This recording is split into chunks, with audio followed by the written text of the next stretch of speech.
السلام علیکم بینور زه نصاب میا څنګه چې تاسو ټول ته پته ده چې کورونا بیماری په ټوله دنیا باندې خپره شوې ده نو زه صرف په مختصر الفاظو کې تاسو ته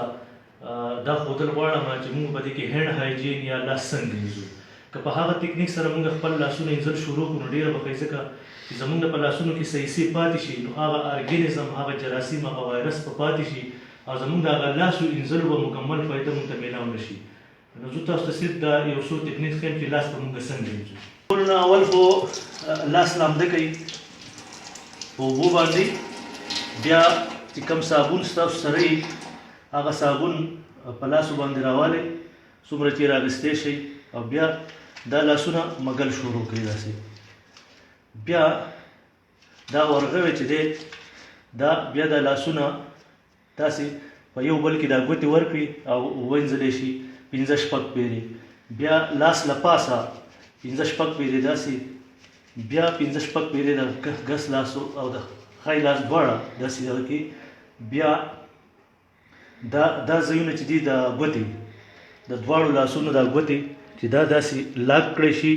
او وینځلی شي 15-16 پیرې داسې کې بیا دا ګوته قټه ګوته دا چونکې پاتې شي دا د دې بیا دا قټه ګوته دا بیا دا نوکونه پاتې شوي دا نوکونه په داسې ولې دا رخونه چې دي دا پکې هم پاک شي او دا نوکونه به دي هم پاک شي او بیا دا ځای دی دا رخونه پاتې دي دا ځایونه نو دا هم داسې ومږئ او بیا اوبه چالو کوئ په اوبو باندې لاس وینځئ دا د 20-30 سیکنډ عمل دی په دې کې دا لاسونه پاکېږي په ښه طریقه سره که ګوتۍ دا ګوتۍ دا داسې وړقوئ راوړقوئ دا ګوتۍ نه دي دا هم داسې وړقوئ راوړقوئ یا یې لرې کړئ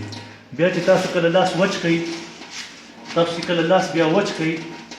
او ستاسو سره سینیټایزر وي سینیټایزر د هغې نه پس بیا تاسو سینیټایزر هم استعمالولی شئ یو څو قطرې راوالی په لاس باندې ولګوئ او هم په دغه تکنیک سره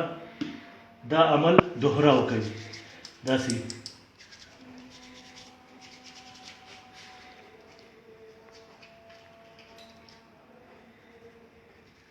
هم په دې تکنیک سره